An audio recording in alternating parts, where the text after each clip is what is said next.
Imaginem a seguinte cena. Estamos lá na Suécia, no século XVII. Nossa, voltamos bastante no tempo, hein? Pois é. E aí, um banqueiro chamado Johann Palmstruck, ele simplesmente percebe que carregar aquelas moedas de cobre e prata pesadas era tipo um incômodo gigantesco para o comércio. Uhum, zero praticidade, né? Exato. Aí ele tem uma ideia que, bom, na época parecia brilhante. Ele começa a emitir pedaços de papel que representam essas moedas. E é aí que nasce o papel moeda europeu. Até aí tudo certo, o problema é o que vem depois. Aí que tá. Ele se empolga. Ele começa a imprimir e emprestar muito, mas muito mais notas de papel do que a quantidade de metal que ele realmente tinha guardada no cofre. E a população sempre percebe, né? Com certeza. A galera percebeu, todo mundo correu ao mesmo tempo para sacar o dinheiro. Resultado, o banco quebra de forma espetacular e o caos econômico se instaura no país. E a punição dele foi bem severo, se me lembro bem das nossas fontes. Muito. Ele foi julgado e, pasmem, literalmente condenado à morte. A pena acabou sendo convertida em prisão perpétua um tempinho depois, mas a semente do pavor estava plantada, sabe? Com certeza. O estrago na economia sueca foi tão avassalador que o parlamento do país precisou intervir de forma radical. Então, em 1668, eles criaram o Banco dos Estados do Reino, que hoje a gente conhece como Riksbank. O primeirão de todos, né? Exato. E o detalhe é que eles assumiram o controle estatal da moeda não por conta de um plano genial e milimetricamente calculado, sabe? Foi uma medida de puro desespero mesmo. Tudo para consertar o colapso que um banco privado causou. E é exatamente assim, de forma bizarra, que as instituições financeiras mais poderosas do planeta nasceram, do mais puro caos. Pois é. Bom, hoje é segunda-feira, 25 de maio de 2026. E no nosso levantamento de hoje, vamos explorar a fundo um relatório que foi consolidado com o novíssimo protocolo anti-alucinação gerado agora mesmo, neste mês de maio de 2026. Um material super robusto, né? Muito. A gente cruzou relatórios institucionais, atas históricas, artigos acadêmicos, tudo para extrair aqueles mecanismos invisíveis que movem a nossa economia. Então sejam todos muito bem-vindos ao Macroeconomia. Isso aí. E o título do nosso episódio de hoje é O Papel do Banco Central. Vamos entender juntos como esses bombeiros de crises financeiras lá do passado acabaram se transformando nos arquitetos que hoje controlam, trilhões de dólares e que definem o rumo de países inteiros. E eu aproveito esse nosso começo explosivo para agradecer demais a todos os espectadores que estão acompanhando a transmissão agora. Sério, muito obrigado. E já sabem, né? Exatamente. Se inscrevam no canal Macroeconomia, que traz uma compilação de análises e notícias sobre macroeconomia, tecnologia e inteligência artificial. Então já deixem o like e compartilhem o link com quem precisa entender como o dinheiro do mundo realmente funciona. Bom, conectando com aquela nossa história do Riksbank lá na Suécia, a evolução desse modelo para outras potências europeias continuou sendo motivada por pura urgência. Não foi nada pensando no bem-estar social, então. Nem um pouco. Para vocês terem uma ideia, em 1694, uns 26 anos depois do Banco Sueco, nasceu o famoso Banco da Inglaterra. E o motivo era estritamente bélico. Guerra. Exato.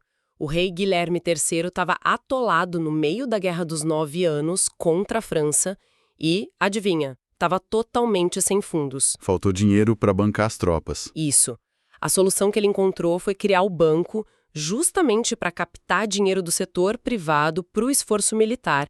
E, em troca, ele deu a essa nova instituição o monopólio de emitir as notas. Caramba. É tipo a clássica analogia das grandes startups lá do Vale do Silício que dão um pivot gigantesco, né? Como assim? Tipo, os bancos centrais começaram ali fazendo vaquinhas para financiar guerras de reis ou apagando incêndios de banquinhos locais que estavam quebrando. E só muito tempo depois eles mudaram o modelo de negócios. Ah, sim, entendi. Porque, olha só, nos séculos XVIII e XIX, as grandes potências, como a Alemanha, a Itália e a França, eles perceberam a loucura que era ter centenas de bancos regionais e imprimindo moedas diferentes. Imagina a bagunça para fazer comércio. O custo de transação era altíssimo, inviável. Então, o Banco Central virou essa ferramenta vital de unificação de todo o sistema. E o momento em que essas instituições ganharam uma base teórica de verdade, tipo um manual de instruções para lidar com crises estruturais, aconteceu só em 1873. Foi quando surgiu aquele conceito do Bagehot, né? Isso mesmo, um pensador chamado Walter Bagehot cunhou o princípio do prestamista de última instância. Mas espera aí, vamos tentar olhar para a engenharia disso. Porque, à primeira vista, para quem está ouvindo, usar o Banco Central para emprestar dinheiro para um banco que está ali quebrando parece a receita perfeita para um desastre moral, não acha? Sim, é o que muita gente questiona. E sabem que tem uma rede de proteção gigante por baixo. É o que os economistas chamam de risco moral, certo? Certo. E esse era o gigantesco receio da época também. O que foi genial no raciocínio do Bagehot foi justamente desenhar um mecanismo de defesa que pune a irresponsabilidade. Ah, não é bagunçado então. Não, tem regras. Ele estabeleceu que em momentos de pânico, tipo quando as pessoas correm para sacar os depósitos e o sistema todo ameaça ruir, o Banco Central tem que agir agressivamente, mas seguindo 3 pilares. Quais seriam? Emprestar livremente, ou seja, não deixar faltar liquidez.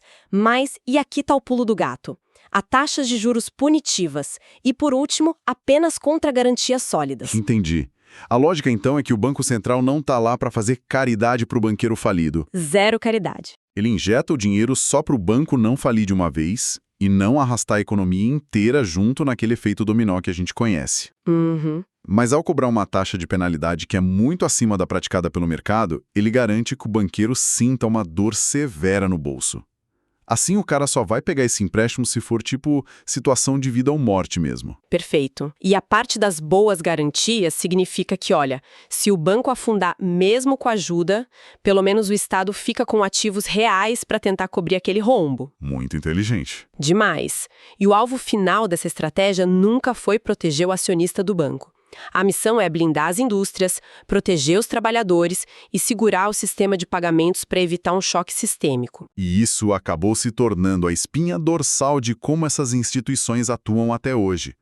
Mas se a gente avançar no tempo, ao longo do século XX, a própria natureza das crises começou a mudar, né? Mudou bastante. Os velhos pânicos bancários deram lugar a um novo e terrível parasita macroeconômico, a famosa inflação. E lidar com ela virou o principal desafio. O que me leva a uma curiosidade gigantesca que a gente encontrou nas nossas fontes.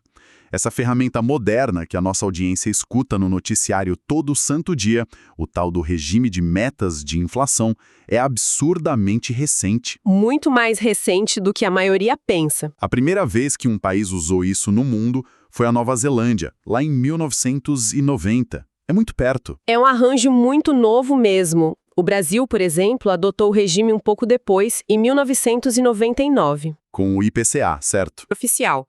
E os Estados Unidos, com o todo-poderoso Federal Reserve, eles demoraram ainda mais. Sério? Sim, eles só foram formalizar uma meta numérica explícita, aquela de 2% ao ano, em janeiro de 2012. E lá eles usam um índice diferente, o PCE, que foca especificamente nos gastos de consumo pessoal dos americanos. Caramba, 2012. É ontem em termos históricos. Mas, sabe, aqui eu tenho um questionamento que surge direto nas nossas discussões sobre juros e inflação. Pode mandar. Se a gente olhar para a famosa curva de Phillips, tem aquela premissa meio que de uma gangorra entre a inflação e o desemprego, certo? Certo, essa é a teoria clássica. Então, se eu sou o presidente de um país e estou sofrendo aquela pressão popular gigante por crescimento, porque eu simplesmente não forço o Banco Central a deixar os juros lá embaixo, aceito um pouco mais de inflação e, em troca, a economia aquece e eu gero milhões de empregos. Qual é o gargalo de fazer isso? Olha, a mecânica dessa troca parece incrivelmente tentadora. E ela foi testada exaustivamente no mundo, principalmente nas décadas de 60 e 70. E não deu certo? O gargalo, que foi comprovado brilhantemente por economistas como Milton Friedman, é que essa gangorra da curva de Phillips só funciona como um truque de curto prazo. Por quê? Porque as pessoas e os mercados não são bobos nem inertes. Eles ajustam as expectativas deles. Eles percebem que o dinheiro no bolso está valendo menos, né? Então, mais gente, e o desemprego cai. É uma festa. A economia bomba. Mas logo em seguida, a conta da inflação bate lá no supermercado. O trabalhador vai fazer a feira e vê que o salário dele não compra mais a mesma coisa de antes. Aí ele vai lá no chefe pedir aumento. Exatamente. Ele exige uma correção. A empresa, por sua vez, para conseguir pagar esse salário mais alto, faz o quê? Sobe o preço do produto que ela vende. Virou uma bola de neve. É um ciclo vicioso. A inflação acelera ainda mais, os custos das empresas sobem a um ponto insustentável, elas precisam começar a demitir e o desemprego volta para o patamar original ou até pior. E ainda por cima você fica com a inflação alta. Altíssimo. Tentar comprar emprego gerando inflação é igualzinho a pagar a fatura inteira no rotativo do cartão de crédito. É gostoso na hora, mas uma hora os juros compostos vão simplesmente destruir o seu orçamento. Uma ótima analogia. E tem um outro complicador mecânico nessa pilotagem da economia, que as nossas fontes chamam de defasagem monetária. Esse é um ponto crucial. Porque quando o Banco Central aperta o botão lá e decide subir os juros hoje, o crédito não fica mais caro instantaneamente em toda a cadeia produtiva no mesmo dia, né? Longe disso. Os contratos demoram meses para serem renegociados, as contratações não param do dia para a noite, tem um intervalo aí. Tem um atraso enorme na transmissão desse comando. A política monetária leva, numa média global, algo entre 6 a 24 meses para atingir o seu efeito pleno na economia real. Ou seja, a taxa de juros que é decidida hoje na reunião, ela está sendo desenhada para esfriar ou aquecer os preços do ano que vem. Exatamente. É a nossa velha e famosa analogia de dirigir um carro olhando só pelo espelho retrovisor. O motorista vira o volante agora no momento atual, mas as rodas do carro só vão responder essa curva quilômetros lá na frente. É muito perigoso. Se o Banco Central esperar a inflação explodir no presente para tentar agir, ele vai bater no muro, porque a ação demora. E se ele pisar no freio dos juros com muita força e manter por muito tempo, ele joga o carro direto no abismo de uma recessão profunda. É por isso que, se pilotar essa máquina toda é tão difícil e os efeitos demoram anos para aparecer, a grande pergunta que sempre surge é: quem é que está segurando esse volante? Pois é, a governança da coisa. Isso. A forma como os países estruturam os seus painéis de controle e as suas regras internas importa absurdamente. E hoje a gente tem modelos estruturais operando pelo mundo que são completamente diferentes. O Brasil e Estados Unidos são exemplos fantásticos para a gente contrastar. Sim, as arquiteturas são quase opostas. Vamos desmontar, então, o motor do Federal Reserve americano primeiro, que foi fundado lá em 1913.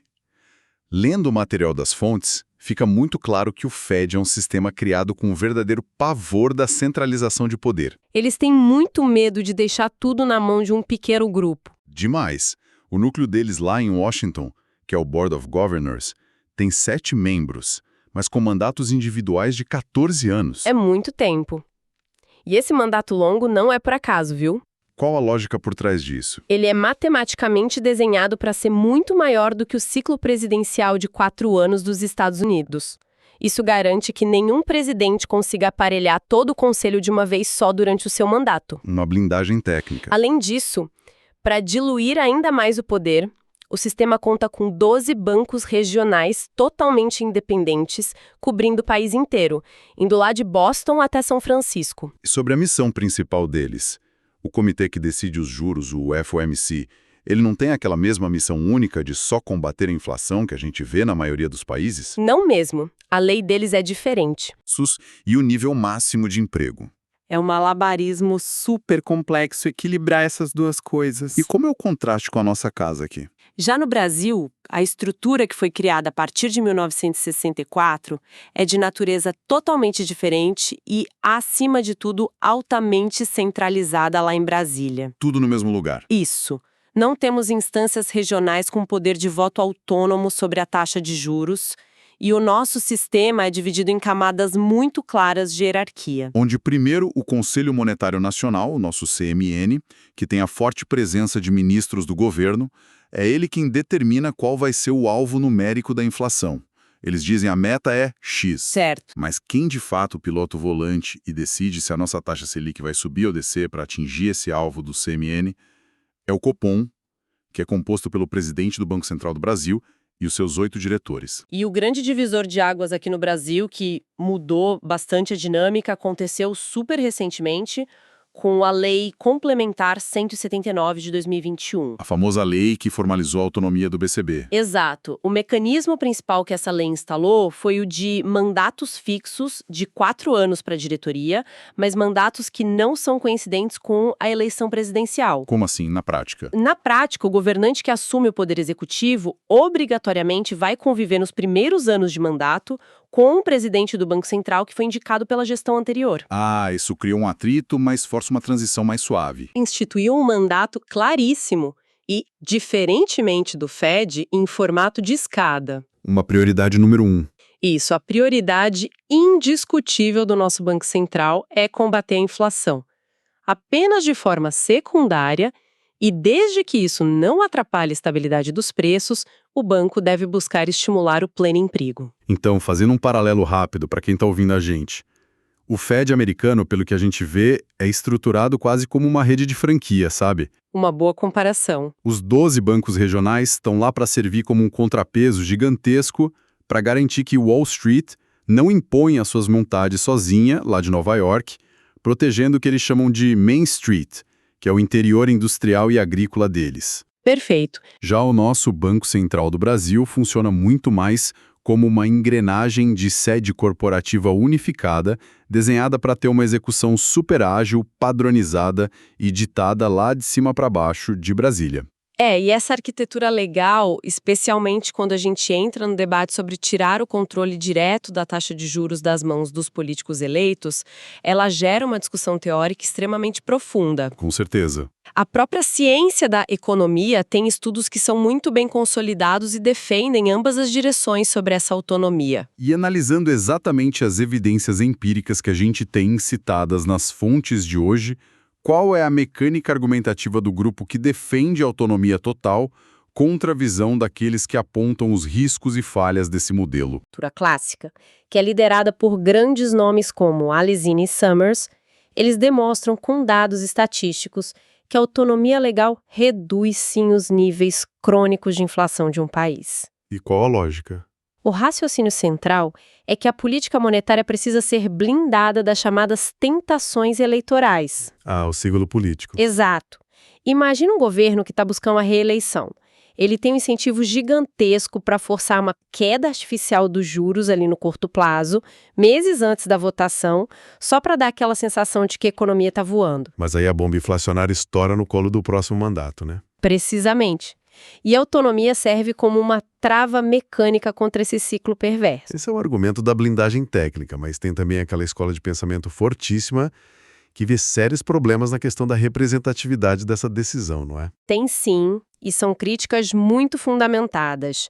Intelectuais de peso, como o prêmio Nobel Joseph Stiglitz, focam num alerta sobre o que eles chamam de déficit democrático. E como funciona essa crítica? Eles argumentam que o mecanismo da taxa de juros afeta de forma brutal e direta o custo das hipotecas da população, o nível de desemprego, a dificuldade de abrir um pequeno negócio e até distribuição de renda num país. Afeta o bolso de todo mundo, todo dia. Pois é. E entregar o controle de um instrumento com impactos tão viscerais na vida das pessoas inteiramente nas mãos de um grupo de tecnocratas não eleitos que não precisam responder diretamente às urnas é perigoso. Pode rolar uma desconexão total da realidade da população. Esse é o ponto do Stiglitz. Isso pode desconectar a política econômica das urgências sociais e legítimas que um país possa estar enfrentando. São essas as duas correntes principais vigentes nos estudos de hoje. Ambas têm lógicas estruturais extremamente fortes e defensáveis. Muito bom entender esses freios e contrapesos sem paixão só olhando os fatos. Mas mudando a marcha aqui, toda essa teoria bonitinha sobre a taxa de juros esbarra de frente num limite puramente físico. O chão, né? Exato. A gente falou de subir os juros para conter a inflação e baixar os juros para aquecer a economia. Mas o que acontece quando uma crise é tão absurda, tão devastadora, que você reduz os juros até eles chegarem a zero e o motor da economia simplesmente não liga de jeito nenhum? Aí nós chegamos no assustador Zero Lower Bound, que é o limite inferior de 0%. É o momento em que a política monetária tradicional entra em curto-circuito total. E nós já vimos isso acontecer na história. Infelizmente, sim. Lá na Grande Depressão de 1929, por exemplo, o Fed simplesmente travou. Não sabiam o que fazer. Vários economistas documentaram que eles cruzaram os braços e deixaram a liquidez sumir dos bancos. Eles não agiram como aquele prestamista de última instância que o Bagehot recomendou. E o resultado foi transformar um choque de mercado numa miséria global que durou uma década inteira. Mas felizmente a engenharia econômica evoluiu muito desde então, né? Porque nas crises gigantescas mais recentes, tipo o colapso financeiro de 2008 e aquele enorme choque de saúde global em 2020, a resposta dos bancos centrais foi diametralmente oposta. Foi uma injeção de adrenalina pura. Só que tem um detalhe. Como os juros globais já estavam esmagados no chão, nessas duas crises, não tinha mais o que cortar. O juro era zero. Então eles recorreram a um mecanismo chamado quantitative easing, ou, em bom português, a flexibilização quantitativa. A famosa bazuca monetária. Mas como é que isso funciona na prática para quem está nos ouvindo? Porque a mídia faz parecer, mas não é simplesmente imprimir nota física de papel e jogar de um helicóptero na rua, certo? Ah, não. Hoje o mecanismo é muito mais sofisticado, eletrônico e massivo.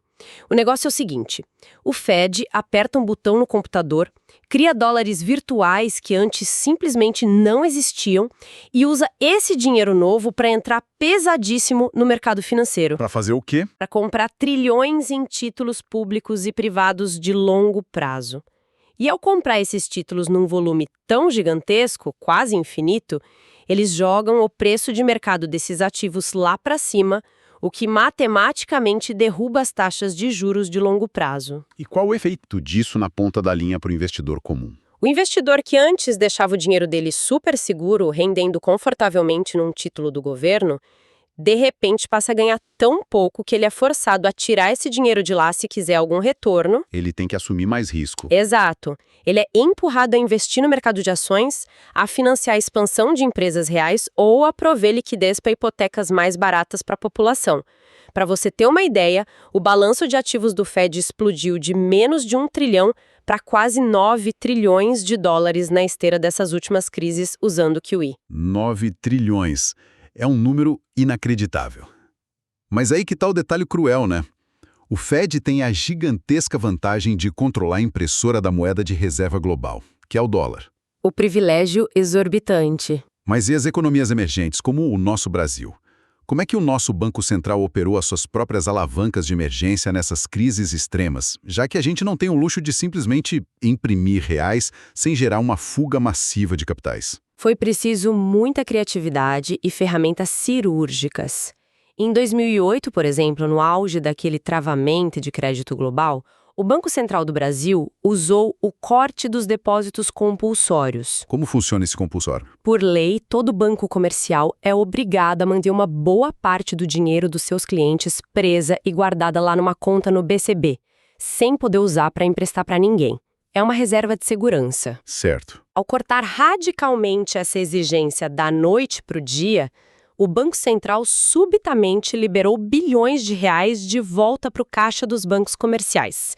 Isso permitiu que eles continuassem irrigando a nossa economia, emprestando dinheiro, e evitou a quebra generalizada de várias empresas por falta de caixa imediato. Genial. E, pulando para a crise de 2020, a intervenção foi ainda mais pesada do ponto de vista legal e estrutural, né? O nosso Congresso Nacional teve inclusive que aprovar o que ficou conhecido como orçamento de guerra. Sim, foi um movimento extremo, porque sem essa emenda constitucional temporária, o Banco Central estava legalmente engessado para agir na proporção necessária. E o que essa lei mudou de fato? O orçamento de guerra liberou uma trava histórica. Ele permitiu, pela primeiríssima vez, que o nosso BCB fosse diretamente a mercado comprar títulos de dívida não só públicos, mas privados também, para estancar a sangria de liquidez das empresas. Uma flexibilização quantitativa brasileira. E, ao mesmo tempo, eles esmagaram a nossa taxa Selic de forma agressiva, até chegar naquela mínima histórica de 2% ao ano. Nossa, 2% foi surreal viver aquilo.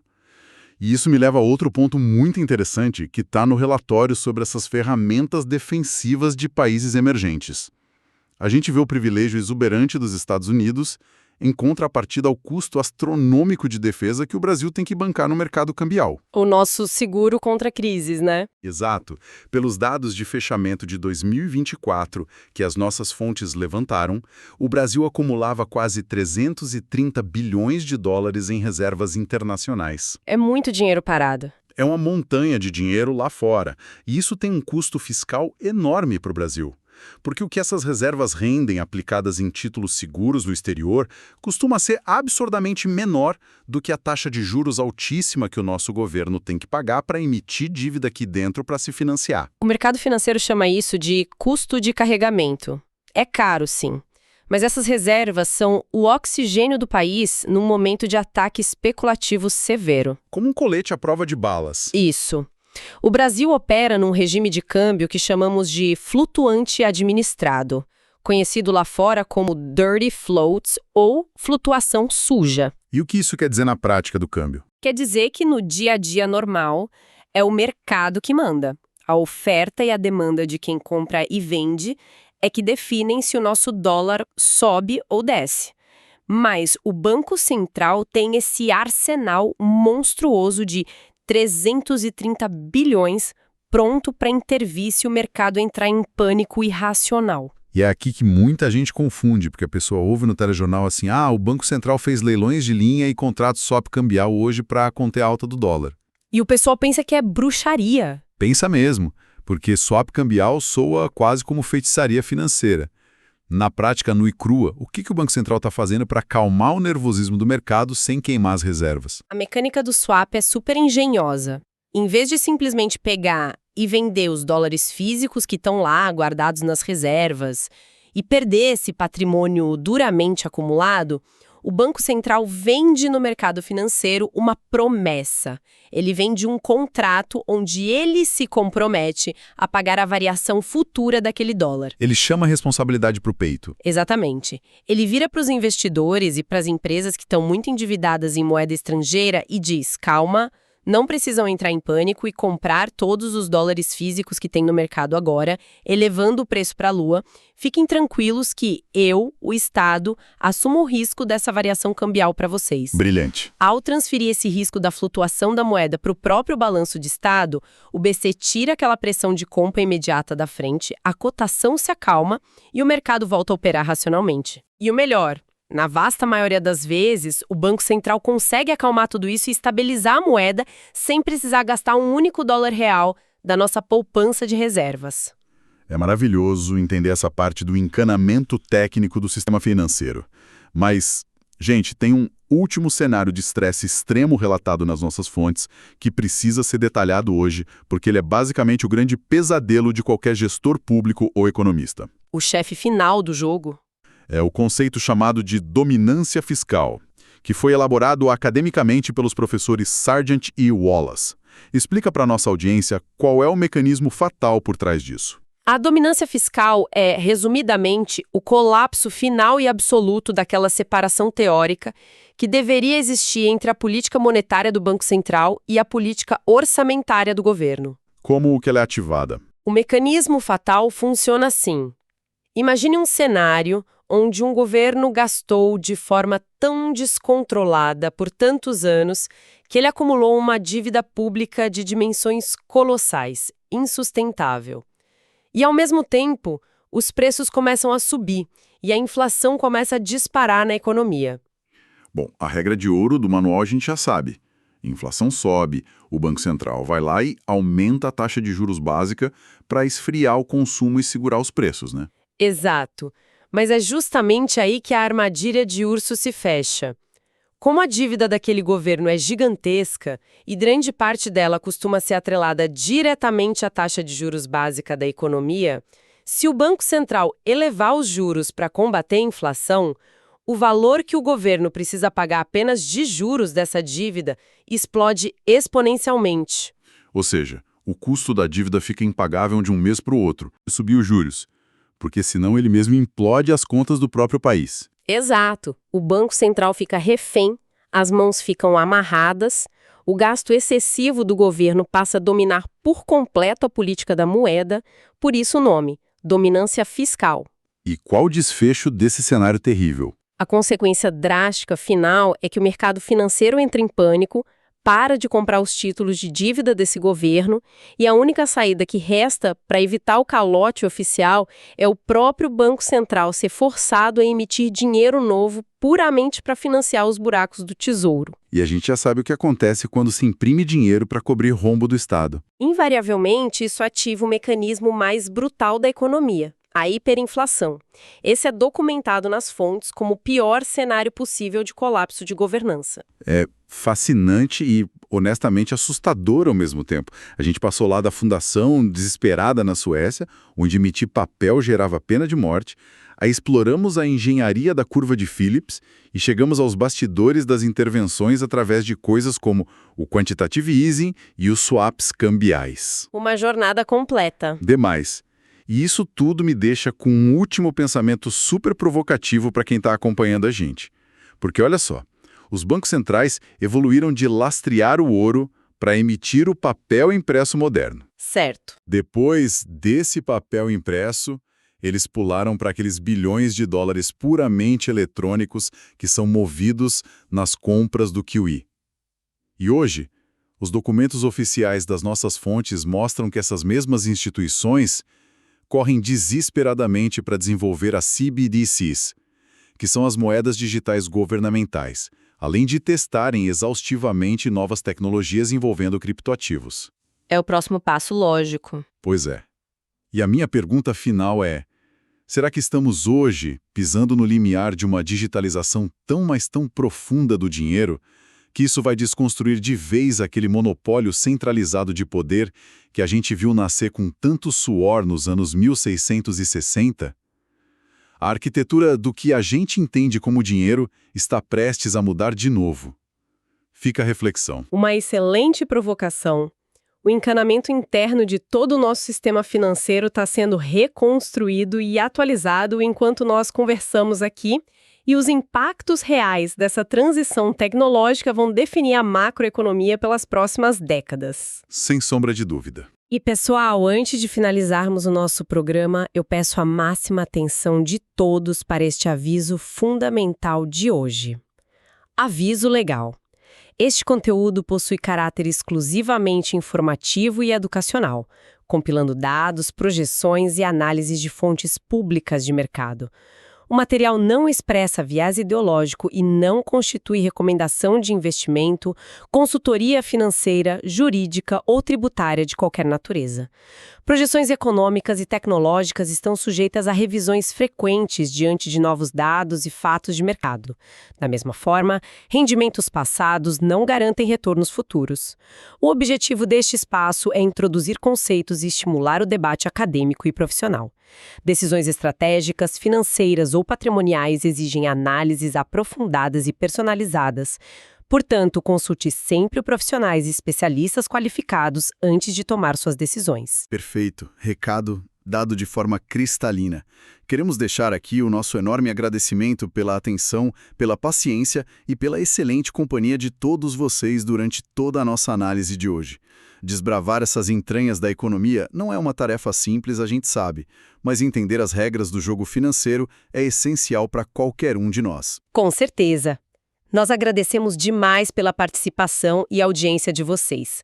O vasto universo da macroeconomia, quando ele cruza com essas novas tecnologias e com a inteligência artificial, ainda tem camadas profundíssimas que nós precisamos explorar juntos nos próximos programas. Estão todos super convidados para as nossas próximas análises detalhadas. Esse foi o Macroeconomia IA de hoje. Ficamos por aqui e vocês fiquem bem e atentos às nossas novas transmissões. Se inscrevam em nosso canal, acessem os links e sigam Macroeconomia IA nas redes sociais. Tchau! Tchau!